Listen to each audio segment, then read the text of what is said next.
वळूया आता पुढील बातमीकडे. सांगलीच्या पलूस तालुक्यातल्या आंधळी येथे चक्क रिव्हर्स ट्रॅक्टर ट्रॉली शर्यतीचा थरार रंगला. श्रीनाथ देवबाबा यात्रेनिमित्ताने सिद्धेश्वर यात्रा कमिटीकडून या स्पर्धांचं आयोजन करण्यात आलं होतं. यामध्ये आंधळीसह आसपासच्या 20 अधिक ट्रॅक्टर चालकांनी सहभाग घेतला होता. कमी वेळेत आणि ट्रॅकवरून ट्रॅक्टर ट्रॉली सुरळीतपणे घेऊन जाण्याच्या आव्हान या ट्रॅक्टर चालकांच्या समोर होते.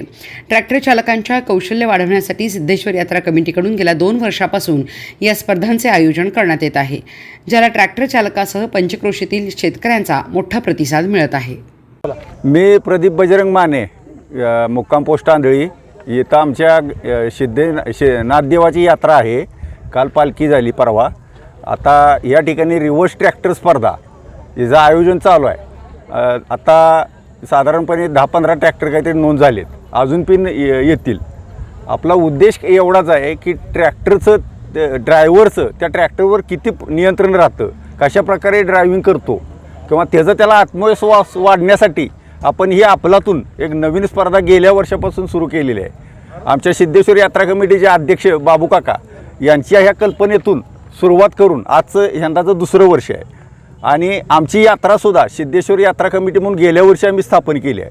पहिल्या यात्रा कमिटीचं आमचं काही गोष्टीसाठी खटकलं म्हणून आम्ही गेल्या वर्षापासून 2री यात्रा सेपरेट सुरू केलेली आहे. यंदा मोठे तमाशे म्हणजे रघुवीर खेडकरांचा तमाशा आहे, बैलगाडी शर्ती आहेत. आज संध्याकाळी मैदानी निकाली कुस्त्यांचं मैदान आहे आणि हिंदवी पाटलांचा लावण्यांचा भरदास्त कार्यक्रम आज रात्रीचा आहे.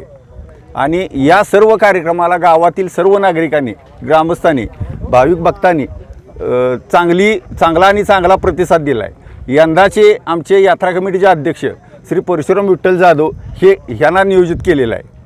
आणि बक्षीस काय आणि कुठून ट्रॅक्टर आले होते?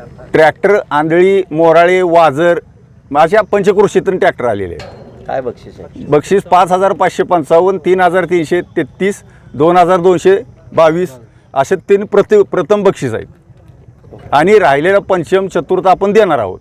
म्हणजे कुणाला येईल त्याला नाराज करून घालवणार नाही. आणि पुढच्या वर्षी यापेक्षा जास्त ट्रॅक्टर येतील असं आम्ही प्रत्येकाला वागणूक किंवा मार्गदर्शन देत आहोत.